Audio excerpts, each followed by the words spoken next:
बड़ी आपराधिक घटना के पर्दाफाश करने के मिशन पर आधारित है और ये एक्शन थ्रिलर मूवी अभी तक हिंदी या इंग्लिश में डब भी नहीं हुई है, इसलिए वीडियो को पूरा आखिरी तक जरूर देखें। अब कहानी शुरू करते हैं। फिल्म की शुरुआत में चीन के उत्तरी प्रांत में हुई बर्फबारी के बाद जंगल के बीच से गुजर रही एक कार को दिखाया जाता है। एक घायल दिखने वाला आदमी उस गाड़ी को रुकवा कर गाड़ी चलाने वाले से मदद मांगता है, पर जब वो जवान मदद के लिए गाड़ी से नीचे उतरता है तो बाहर खड़ा वो आदमी पहले तो उसके सर पर एक पत्थर मारकर उसे नीचे गिरा देता है और फिर लगातार वार करके उसे मार डालता है। अब ये आदमी कौन है और उसने ये क्यों किया, ये जानने के लिए कहानी को पीछे ले जाया जाता है और अगले सीन में कुछ गुंडों को एक कॉलोनी के अंदर खड़ी एक गाड़ी को तोड़ते हुए दिखाया जाता है। इसके बाद वो लोग एक महिला को उस गाड़ी से निकालकर उसे अपने बॉस साका के सामने ले जाते हैं और उस महिला से प्रॉपर्टी के पेपर पर जबरदस्ती साइन करने को कहते हैं, पर वो महिला साइन करने को तैयार नहीं होती। दरअसल किसी बड़े कॉन्ट्रैक्टर बिजनेसमैन से पैसे लेकर साका ने उस कॉलोनी के कुछ घरों को बुलडोजर से गिरा दिया था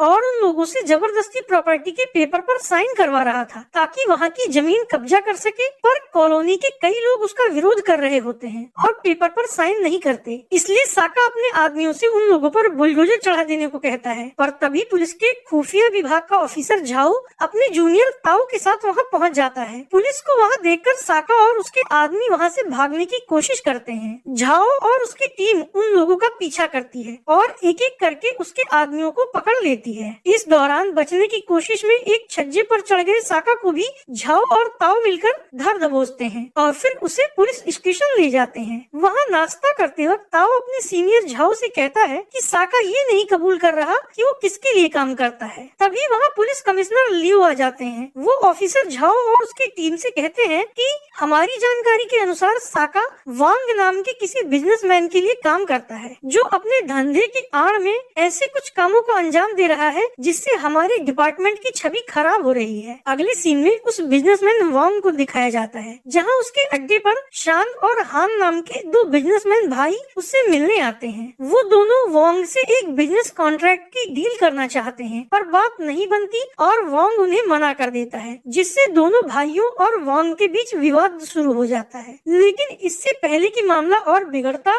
वहाँ ऑफिसर झाओ पहुँच जाता है। वो वांग से साका के बारे में पूछता है। इस पर वांग झाओ से बताता है कि भले ही मैंने साका के साथ काम किया हो, पर प्रॉपर्टी वाले मैटर से मेरा कोई लेना देना नहीं है। वांग को रंग बदलते देखकर शान और हान वहाँ से वापस चले जाते हैं, पर ये डील ना हो पाने की वजह से दोनों बिजनेसमैन भाई गुस्से में होते हैं। हान अपने भाई शान से कहता है कि अगर वांग और आगे बढ़ गया तो वो एक दिन हमें भी ठिकाने लगा देगा। शान कहता है उसका कुछ करना पड़ेगा। इसके बाद हान एक हत्यारे गोनी के पास जाता है और उसे बैग में कुछ रुपए और वांग की फोटो देता है और कहता है कि बाकी के रुपए भी तुम्हें काम हो जाने के बाद मिल जाएंगे। अगले सीन में वांग को एक बार में अपने आदमियों के साथ पार्टी करते हुए दिखाया जाता है, पर फिर जब वो बार से निकलकर अपने एक आदमी से बात कर रहा होता है तभी वो हत्यारा एक बाइक से वहाँ आता है और वांग पर गोली चलाकर उसे मार डालता है तथा ये बात वो मैसेज करके हान को भी बता देता है। ये खबर मिलते ही दोनों भाई खुश हो जाते हैं। इधर झाओ और बाकी पुलिस वाले घटना स्थल पर पहुँच जाते हैं और उधर वो हत्यारा गोनी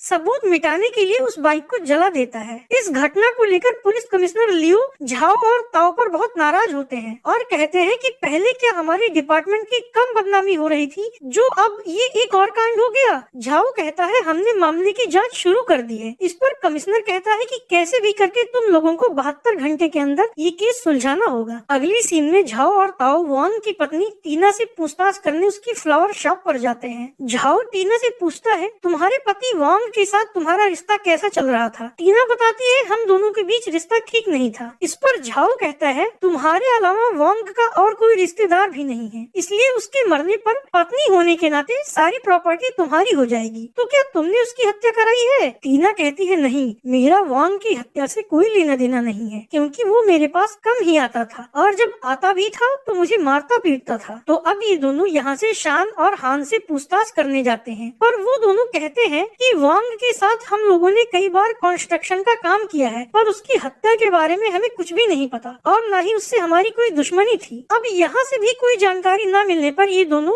एक रेस्टोरेंट में जाकर नाश्ता कर रहे होते हैं। तभी इन्हें इनके डिपार्टमेंट से कॉल आती है कि हत्यारे ने जो बाइक इस्तेमाल की थी वो जली हुई हालत में मिल गई है। तो दोनों उस जगह पर जाते हैं। वहाँ फॉरेंसिक टीम उस जली हुई बाइक की जांच कर रही होती है। उधर हान अपने भाई से बताता है कि गोनी के इस्तेमाल की गई बाइक पुलिस के हाथ लग चुकी है, इसलिए हमें जल्दी ही कुछ करना होगा। दूसरी ओर पुलिस डिपार्टमेंट की ऑफिसर हेली झाओ से कहती है, जांच में ये पता चला है कि वो मोटरसाइकिल चोरी की थी और चोर ने जिस आदमी को बाइक बेची थी उस आदमी के फोटो से उसने उसकी पहचान कर ली है, उसका नाम गोनी है। तो अब झाओ अपनी पुलिस टीम के साथ उस बिल्डिंग के पास पहुंच जाता है जहां गोनी छिपा होता है। इस दौरान हान गोनी को कॉल करके बताता है कि फैक्ट्री के पास पुल के नीचे रखे कूड़ेदान में मैंने एक बैग में 5 लाख रुपए रखे हैं और उसके पास तुम्हें एक कार भी मिलेगी। तुम वो रुपए लेकर उस कार से शहर छोड़ के कहीं दूर चले जाओ। पर हान का असली मकसद कुछ और ही था, जो आप आगे की कहानी में समझ जाएंगे। तो अब गोनी एक बैग लेकर अपने अपार्टमेंट से बाहर आता है। बाहर सादे कपड़ों में मौजूद झाओ और उसकी पुलिस टीम उस पर नजर रख रही होती है और ऑफिसर ताओ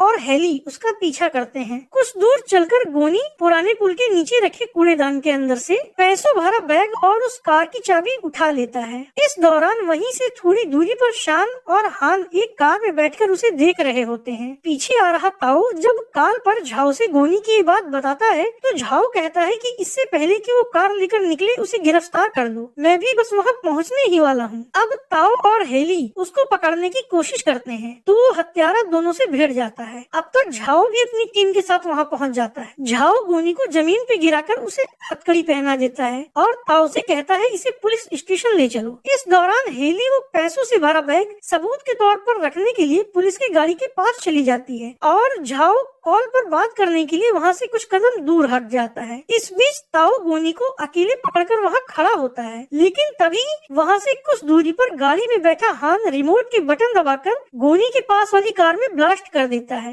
दरअसल दोनों भाइयों ने गोनी को मारने का प्लान बनाया था, इसलिए उसकी कार में पहले से ही बॉम्ब लगा दिया था और अब गोनी के पकड़े जाने पर इन दोनों की पोल खुल सकती थी, इसलिए इन दोनों ने ब्लास्ट कर दिया। इस ब्लास्ट में ताओ और गोनी बुरी तरह घायल हो जाते हैं और उनके शरीर में बिल्कुल भी हलचल नहीं होती। मौका देखकर दोनों भाई वहाँ से निकल जाते हैं। तो अब जल्दी से ताओ और गोनी को हॉस्पिटल ले जाया जाता है, पर ये नहीं पता होता कि ये दोनों बच पाएंगे या नहीं। ताओ की ऐसी हालत देखकर झाओ बहुत दुखी हो जाता है और खुद पर गुस्सा निकाल रहा होता है कि आखिर क्यों उसने ताओ से गोनी को जल्दी गिरफ्तार करने के लिए कहा। पर कमिश्नर वहाँ आकर उसे ढांढस बंधाते हैं और कहते हैं ये वक्त कमजोर होने का नहीं है। इस घटना की चर्चा पूरे देश में है और बात राष्ट्रपति तक पहुँच गई है, इसलिए जितनी जल्दी हो सके मुख्य साजिशकर्ता का पता करो। अगले सीन में हान वांग की पत्नी टीना से मिलता है, क्योंकि वांग और टीना के बीच रिश्ता अच्छा नहीं था, इसलिए टीना उसके जिंदा रहने से पहले से ही हान के करीब आ चुकी होती है। दरअसल हान ने वांग को सिर्फ बिजनेस डील वाले मैटर से नहीं मरवाया, बल्कि वो उसकी पत्नी को भी उससे छुटकारा दिलाना चाहता था। तो अब हान टीना से कहता है तुम अपना बैग लेकर तैयार हो जाओ, क्योंकि आज नहीं तो कल पुलिस को मेरे और मेरे भाई के इस घटना में शामिल होने वाली बात पता चल जाएगी, इसलिए हम लोग उत्तर की तरफ भागने वाले हैं। दूसरी ओर कमिश्नर झाओ से कहता है इन हत्याओं का असली मास्टरमाइंड कोई और है और गोनी तो बस एक मोहरा है। झाओ कहता है अब तक हमारे हाथ कुछ भी ऐसा नहीं लगा है जिससे असली अपराधी तक पहुंचा जा सके। तभी झाओ को हॉस्पिटल से कॉल आती है कि गोनी को होश आ गया है। झाओ वहाँ उसके पास जाता है और पूछता है कि वांग को मारने की सुपारी तुम्हें किसने दी थी और उस कार में बॉम्ब ब्लास्ट किसने किया।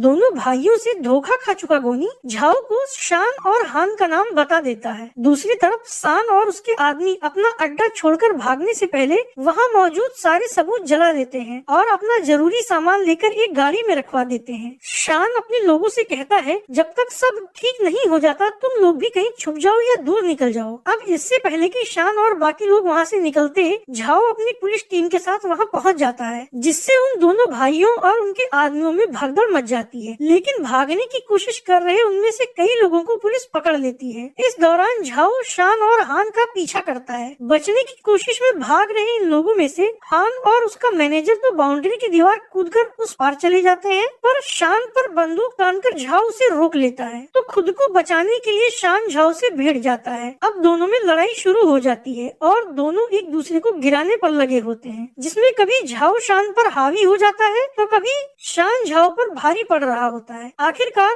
शान झाओ को ईंट के ढेर पर पटक देता है और बाउंड्री वॉल पार करके भागने लगता है। तब तक टीना वहाँ कार लेकर आ जाती है और ये तीनों कार में बैठकर वहाँ से भागते हैं। इस दौरान हेली भी पुलिस की कार लेकर वहाँ पहुँच जाती है। झाओ वो कार लेकर उन लोगों का पीछा करता है। झाओ को अपने पीछे आते देखकर शान उसकी कार पर गोलियां चलाने लगता है। इस दौरान हान अपनी कार की स्पीड बढ़ाकर वहाँ से निकल जाता है और फिर ये लोग इनके जानने वाले एक बिजनेसमैन के पास जाकर उससे 10 लाख रुपए मांगते हैं और कहते हैं कि हमने तुम्हारी फैक्ट्री लगवाने में तुम्हारी मदद की थी और आज हमें इन रुपयों की सख्त जरूरत है। वो बिजनेसमैन शान को इतने रुपए नहीं देना चाहता था, इसलिए वो तिजोरी से रुपए निकालता तो है पर फिर पुलिस को फोन कर देता है। लेकिन इससे पहले कि कॉल कनेक्ट होती, शान उसके पास आ जाता है और फोन उसके हाथ में देखकर वो मामला समझ जाता है और उसे मारने लगता है। फिर उस पर गन तान कर कहता है तुम मेरे साथ गद्दारी कर रहे थे। अब तक इन लोगों का पीछा करते हुए झाओ भी उस फैक्ट्री के पास पहुंच जाता है। अब इससे पहले कि टीना और वो दोनों रुपए लेकर वहाँ से बाहर निकल पाते, झाओ अंदर आ जाता है। झाओ को रोकने के लिए हान उस पर हमला करने की कोशिश करता है पर झाओ उसे पटक देता है। ये देखकर शान भी झाओ से भिड़ जाता है और दोनों में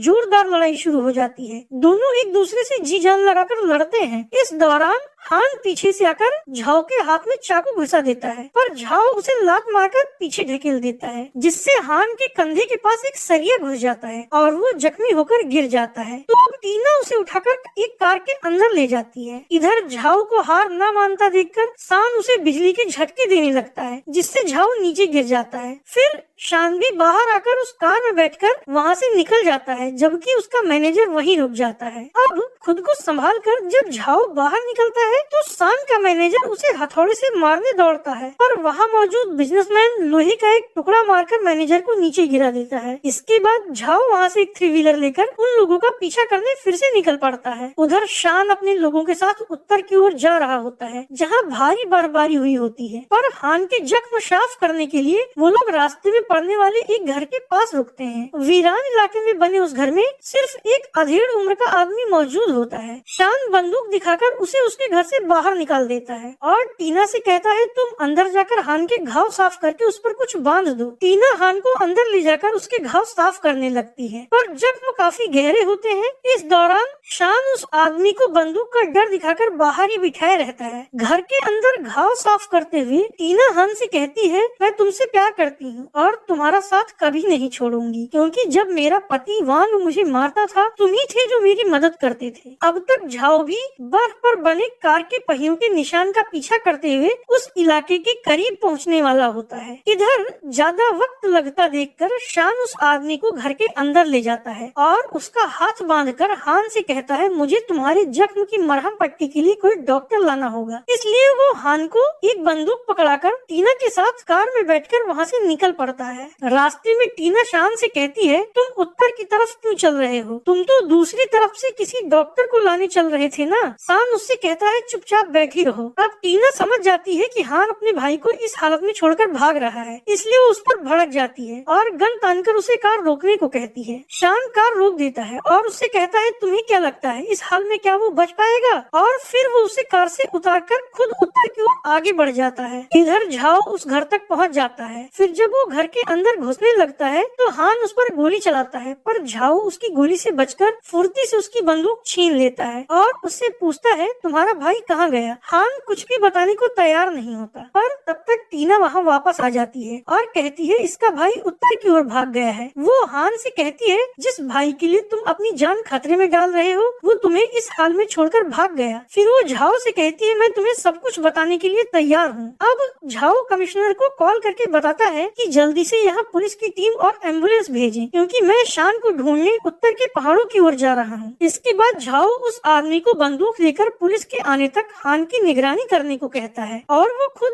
शान को पकड़ने निकल पड़ता है। दूसरी ओर शान जंगल के बीच अपनी गाड़ी रोककर पैसे भरा वो बैग लेकर पैदल ही आगे बढ़ने लगता है। उसी रास्ते पर पीछे आ रहे झाओ को वो गाड़ी दिख जाती है तो वो बर्फ पर बने शान के पैरों के निशान का पीछा करके आगे बढ़ता है। इधर पुलिस शान को भाग भागने से रोकने के लिए सारे रास्तों की नाकेबंदी करने लगती है और रोड पर स्पाइक स्ट्रिप बिछा देती है। अगले सीन में भाग रहे शान को एक जगह रुककर ब्रेड खाकर पानी पीते हुए दिखाया जाता है। फिर वो बोतल वहीं छोड़ देता है और आगे बढ़ जाता है, लेकिन उसकी तलाश में उसके पीछे आ रहे झाओ के हाथ वो बोतल लग जाती है और वो उसी दिशा में जाकर शान तक पहुंच जाता है। शान पहले तो उसे पैसे का लालच देकर खरीदने की कोशिश करता है, पर जब वो नहीं मानता तो उससे भिड़ जाता है और दोनों में लड़ाई शुरू हो जाती है। दोनों पूरी ताकत लगाकर लड़ते हैं और एक दूसरे पर ताबड़तोड़ हमले करते हैं। उधर पुलिस उस घर तक पहुंचकर टीना और हान को गिरफ्तार कर लेती है और इधर लड़ाई के दौरान लुढ़कते वक्त झाओ के सिर में पत्थर से चोट लग जाती है और शान गला दबाकर उसे मारने की कोशिश करने लगता है, लेकिन जख्मी झाओ उसे पटक देता है। पर फिर शान उसके सर पर लात मारकर उसे नीचे गिरा देता है और खुद वहां से मेन रोड पर जाकर बहाने से एक गाड़ी वाले को रोककर उसे मार डालता है। अब इससे पहले कि वो गाड़ी लेकर वहां से भाग पाता, झाओ उसके सामने आकर उस गाड़ी पर गोलियां चलाने लगता है। उससे बचने के लिए शान उस पर गाड़ी चढ़ाने की कोशिश करता है, पर झाओ गाड़ी के सामने के शीशे पर कूद जाता है, जिससे गाड़ी अनियंत्रित होकर एक पेड़ से टकरा जाती है। अब तक उन्हें ढूंढ रही हेली पुलिस टीम के साथ वहां पहुंच जाती है, जहां गाड़ी के अंदर दोनों जख्मी और बेहोशी की हालत में पड़े हुए होते हैं। इसके बाद 1 महीने बाद का वक्त दिखाया जाता है, जब एक ऑफिसर को सम्मानित करने के लिए बुलाया जाता है। ये ऑफिसर कोई और नहीं झाओ ही होता है, क्योंकि शान, हान और टीना तीनों अब जेल में पहुंच चुके होते हैं। इस तरह ये एक्शन थ्रिलर मूवी यहीं खत्म हो जाती है। अगर आपको भी ये कहानी